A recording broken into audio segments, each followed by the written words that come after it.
आप सभी का मेरे चैनल पर बहुत बहुत स्वागत है। आज मैं अपनी कहानी पुराना प्रेत भाग 5 सुनाऊंगी। कहानी शुरू करने से पहले मेरी हमेशा की तरह आपसे प्रार्थना है, प्लीज़ मेरे चैनल को लाइक शेयर एंड सब्सक्राइब करें। अच्छा लगे तो कमेंट भी करें। तो चलिए शुरू करते हैं आज की कहानी पुराना प्रेत भाग 5। आंचल के साथ हुई घटना की कहानी अब अंतिम पड़ाव में है। कल आचार्य जी का हाथ एक बड़ा सरार लगा।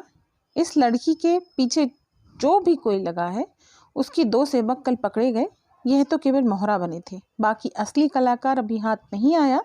कल आचार्य जी ने खुद स्वीकार किया था कि हमसे ही चूक हो गई।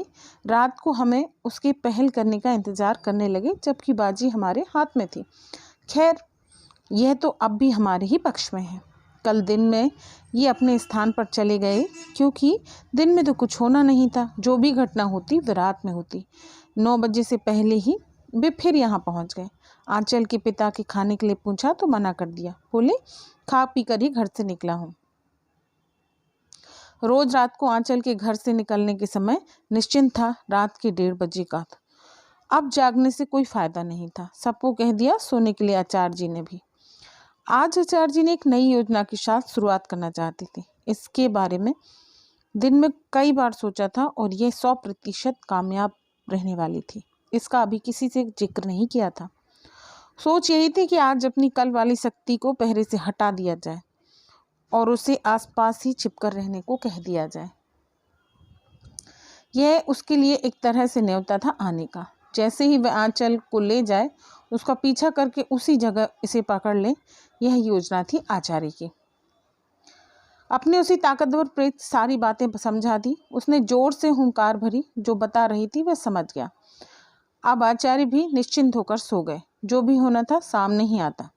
और सच में वह आंचल को ले जाने वाला प्रेत 2 दिन से बड़ा उतावला हो रहा था।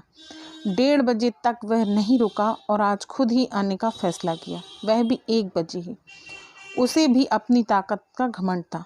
1 बजे ही आंचल के शरीर में हरकत होनी शुरू हुई। आज उसे किसी ने हवा में सोते हुए उठा लिया अपने दोनों हाथों में। धीरे धीरे वह घर के बाहर जाती दिखने लगी। आचार्य जी के पहरेदार ने संकेत दिया था, जिसे पाकर उनकी नींद खुल गई। संकेत देने के बाद यह उस लड़की के पीछे पीछे गया, बड़ी सावधानी से। गांव से बाहर आने पर वही बड़ा और पुराना पेड़ था जिसके पास यह लड़की उस दिन कुछ देर के लिए रुक गई थी। यहाँ आकर लड़की को लिटा दिया और इसके शरीर के वस्त्र एक एक कर उतरने लगे। जैसे ही वह इसके साथ संभोग में लीन हुआ, आचार्य की शक्ति यानी उस बलशाली प्रेत ने वहीं दबोच लिया। कुछ बचाव करने का मौका ही नहीं मिला उसे। अब सब कुछ इतनी जल्दी हुआ, पर फिर भी वह एक चालाकी खेल गया। वह भागने और मुकाबला करने की बजाय इस लड़की के शरीर में प्रवेश कर गया। अब वह भी नींद में थी। आचार्य जी को संकेत मिला उस पेड़ के पास आने का। उसने लड़की के पिता और फूफा रंजन को जगाया और तुरंत चलने को कहा। 20 मिनट में ये सब वहाँ पहुँच गए। आचार्य जी ने अपनी शक्ति से पूछा, वह कहाँ है? तो उसने बताया कि वह लड़की के अंदर छुपा हुआ है। तुरंत ही मंत्रों से उसे यहीं कैद कर दिया। जब तक आचार्य नहीं चाहे वह बाहर नहीं निकल सकता। आखिर योजना रंग लाई। जो सोचा था वही हुआ।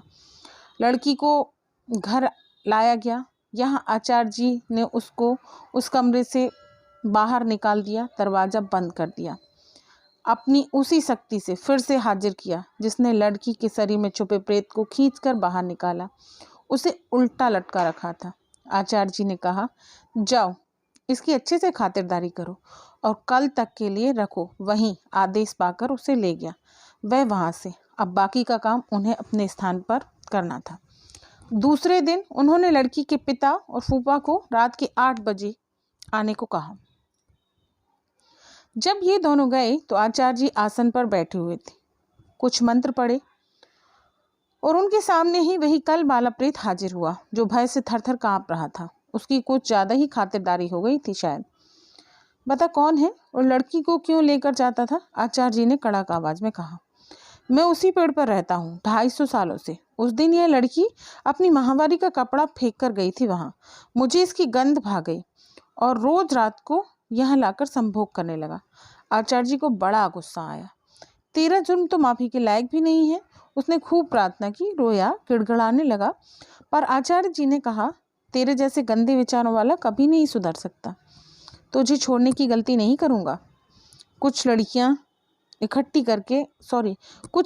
इकट्ठी करके आग जलाई और मंत्र पढ़कर उसे हमेशा के लिए आग में भस्म कर दिया। इस प्रकार इस प्रेत का अंत हुआ और लड़की को इससे छुटकारा मिला। लड़की के परिवार वालों ने इसका बहुत बहुत धन्यवाद किया। एक आशंका अब भी आचार्य जी के मन में थी। इन्होंने कहा कि लड़की का डॉक्टर से गर्भधारण का चेक करवाओ, कहीं जो सोचा है वही सच ना हो जाए। उसी दिन माता पिता लड़की को लेकर डॉक्टर के पास गए। रिपोर्ट चौंकाने वाली थी, गर्भधारण हो चुका था, पर अभी खतरा इसलिए नहीं था कि ज़्यादा दिन नहीं हुए थे। कुछ दवाइयाँ देकर ही नष्ट कर दिया। अब सब कुछ सही था। आचार्य जी भी अपने स्थान पर लौट आए और अगले दिन आंचल की बुआ और फूफा भी अपने घर चले गए। तो बताइए आपको ये कहानी कैसी लगी? प्लीज़ कमेंट करके बताइएगा ज़रूर कहानी आपको कैसी लगी। मिलते हैं अगली कहानी में, तब तक के लिए राधे राधे।